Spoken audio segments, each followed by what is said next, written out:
Saw the work by Olafur Eliasson. Olafur is a Danish Icelandic artist, so he spent a lot of his youth growing up in Iceland in the summers when there's no nighttime.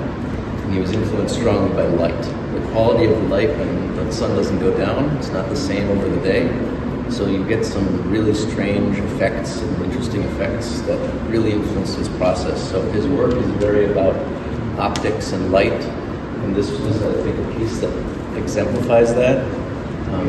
If you see it from different perspectives, if you go and look at it from this side, everything will be yellow. And if you look at it from this side, everything will be black.